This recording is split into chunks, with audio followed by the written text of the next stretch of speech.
धर्म स्नेही बंधु,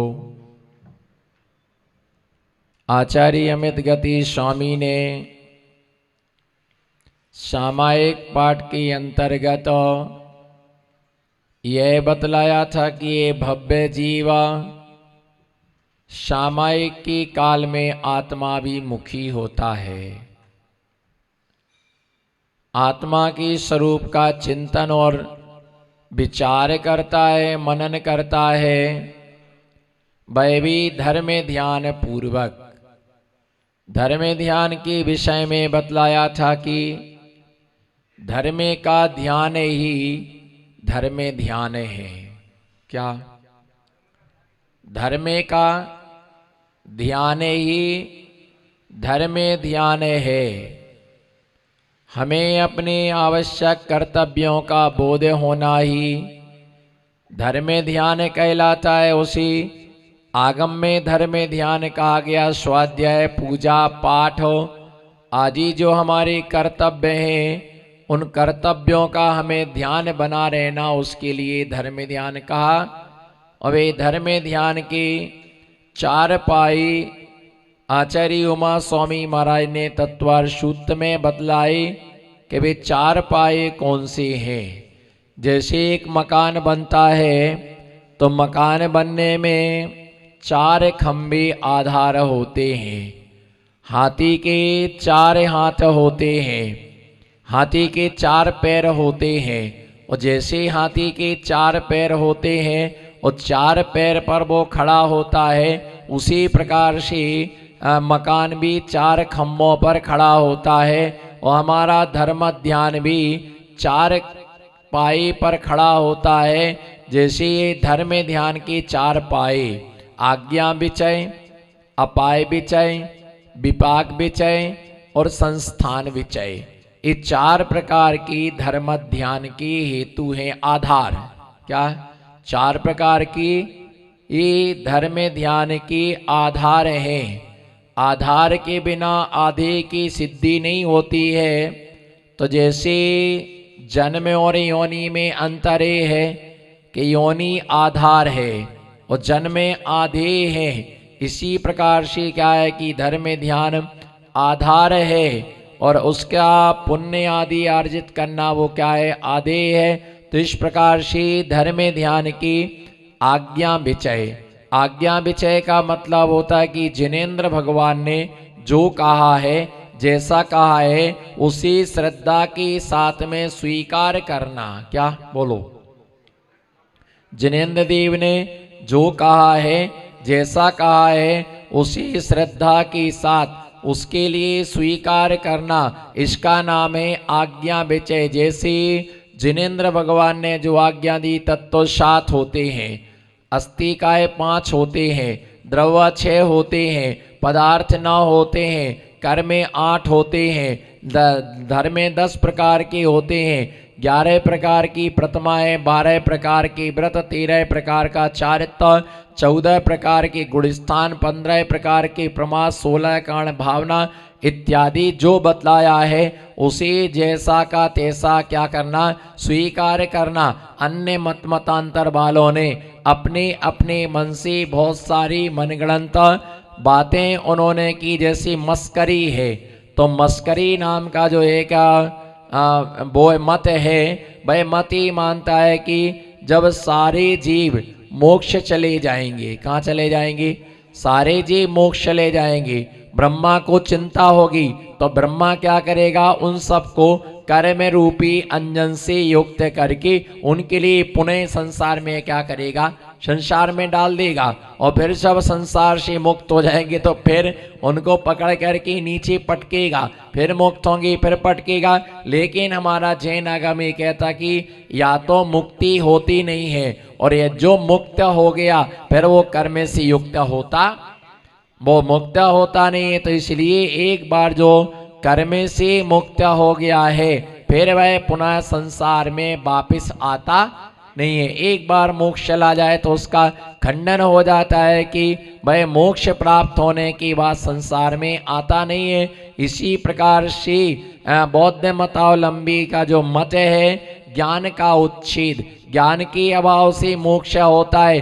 जब ज्ञान का अभाव हो जाएगा तो जीव का अस्तित्व का अभाव हो जाएगा, और ज्ञान का अभाव होने पर ज्ञान का ज्ञेय का व्याख्यान नहीं हो पाएगा। इसलिए उसके लिए दिया कि तुम्हारा कहना दूषित है। इसी प्रकार से नैयायिक वैशेषिक गुणों के उच्छेद के लिए मोक्ष मानते, जबकि अनंत गुणों का स्वामी सिद्ध परमात्मा अनंत गुणों के स्वामी होते हैं। अनेक प्रकार से इसी प्रकार से सदाशिव नाम का जो मत है उसकी मान्यता यह है कि जो जीव है वह हमेशा से अबद्ध है, तो जो अबद्ध है कर्म से नहीं बंधा, फिर उसके लिए मोक्ष की आवश्यकता नहीं है।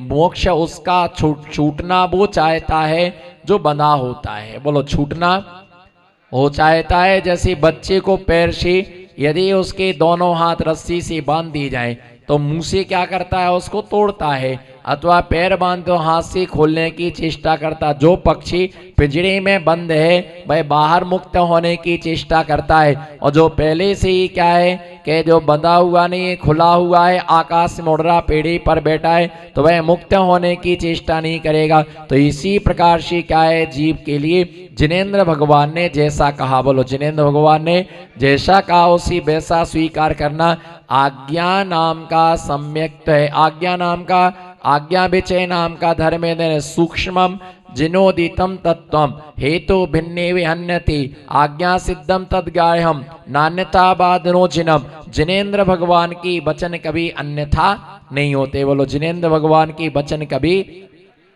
अन्यथा नहीं होते हैं। इसलिए जिनेंद्र भगवान ने जो कहा सम्यक दृष्टि जीव नतमस्तक होकर के उसी वैसा का ही वैसा स्वीकार कर लेता है, उसका नाम आज्ञा विचय। अपाय विचय नाम का सेकंड नंबर का धर्म ध्यान जो है अपाय विचय, अपाय अथवा क्या उपाय विचय। अपाय बोलो अपाय और उपाय। तो अपाय माने क्या होता कि कोई जीव संसार की दुखों से दुखी है। बोलो कोई संसार के दुखों से दुखी है तो भगवान से प्रार्थना करना कि भगवान ये व्यक्ति दुख से क्या हो जाए, मुक्त हो जाए। भगवान इसे दुख से मुक्ति देना और ऐसी भावना भाना, बोलो ऐसी भावना भाना कि संसार में कोई भी व्यक्ति दुखी ना हो। अब वो तो दुख और सुख मिलना हमारी कर्माधीन व्यवस्था है। क्या है? सुख और दुख मिलना हमारी कर्माधीन व्यवस्था है, परंतु प्रशस्त भावना भाने में पैसा नहीं लगता बहन जी। क्या?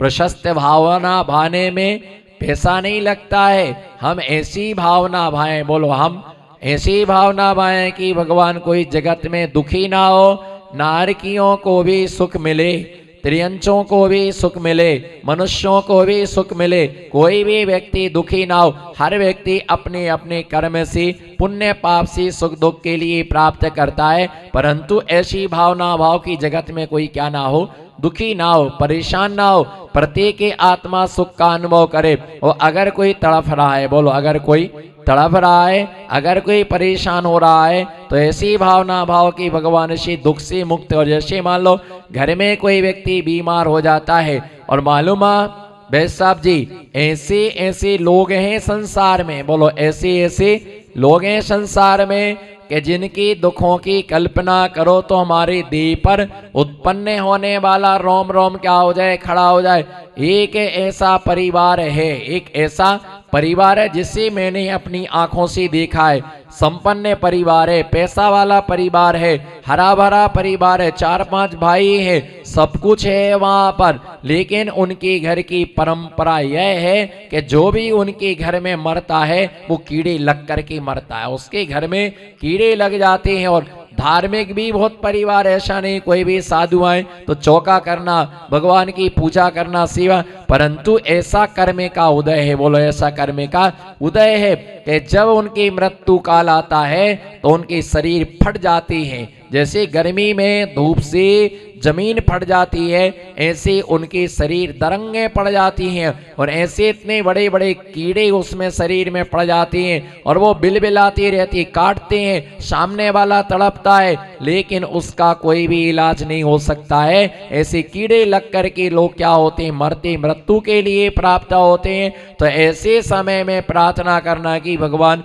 किसी को दुख ना हो, और ऐसी भावना हम कब कर सकते हैं, जब हम स्वयं दुखी होते हैं। तो इस प्रकार से क्या है, किसी को आग लगाने से पहले, आकाश भाई, किसी को आग लगा करके दुख देने से पहले अपनी उंगली को अंगारे पर लगा करके देख लेना कैसा कष्ट होता है।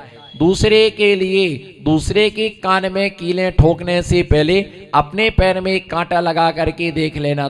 बोलो ना, दिगंबर मुनि, वस्तु ऐसी है हम रह नहीं सकते और आप जिंदगी भर, आप भली कह दो झांझरी जी बोले बहुत है हमारे यहाँ, चिंता मत करो, जिंदगी भर की व्यवस्था चौके की हमारी तरफ से। भैया चौके से मतलब थोड़ी है ना, अगर यही सब खाने की इच्छा थी तो हमारी भुजाओं में रक्त दौड़ रहा है, पानी नहीं दौड़ रहा। हम भी 10,000 रुपये दिन, है ना, 10,000 रुपये महीने हम भी कमा सकते थे, रोटियों के लिए क्या है।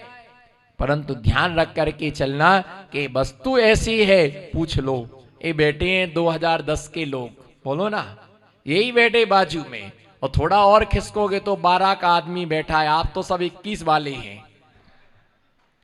ये 10 वाले बैठे, पूछो तो, ये 10 वाले बैठे हुए और बाजू में 2012 वाले बैठे हैं। 10 वाले 12 बंकी और 12 वाले कोटा वाले बैठे हुए हैं। वो नहीं चाहते थे कि महाराज जी हमारे यहां से जाएं, लेकिन भेजना पड़ा। नहीं भी चाहते थे तो अभी क्या है, भेजना पड़ा। भैया ये वस्तु ऐसी है कि तुम इस पर कोई भी कब्जा नहीं कर सकता है। क्या कोई कब्जा करे, महाराज कल उस चौके में जाना, ये कोई हाई कोर्ट का आदेश है क्या? आज प्रवचन नहीं देना महाराज, कल हमारे यहां आना, नहीं आए तो देख लेंगे आपको। विनय जी कुछ बोल ही नहीं रहे, कल नहीं आए तो देख लेना। महाराज जी आशीर्वाद दे दो, परीक्षा में पास हो गए तो तुम सच्चे, और यदि सप्लीमेंट्री आई तो आप झूठे। अब बताओ, छोटे छोटे बच्चे कहते महाराज आशीर्वाद अच्छा वाला देना, बुरा कब दिया? बोल खतरनाक खोपड़ी, बुरा कब दिया? हमेशा अच्छा आशीर्वाद देते, बदनाम करने की आदत है तुम्हारी।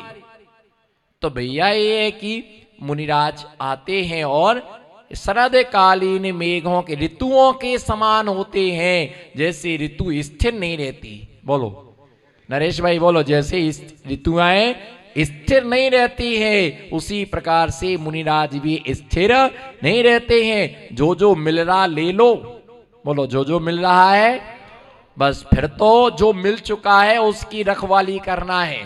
तो ऐसे अपने अपने कर्म का फल, इसका नाम क्या है? विपाक विचय। और चौथी धर्म ध्यान का नाम है संस्थान विचय। संस्थान विचय का मतलब होता है कि लोक के स्ट्रक्चर का ध्यान करना। लोक के स्ट्रक्चर, लोक का स्ट्रक्चर जो क्या है कि लोक का जो आकार पुरुषाकार, पुरुषाकार मतलब कि कोई पुरुष के लिए दोनों पैर पसार करके कमर पर हाथ रख करके जो खड़ा हो जाता है, जैसा स्ट्रक्चर, जैसा आकार बॉडी का बनता है, उसी प्रकार से लोक का क्या बनता है? आकार बनता है। तो ऐसे लोका नीचे अधोलोक, बीच में मध्यलोक और ऊपर क्या है? ऊर्ध्वलोक है।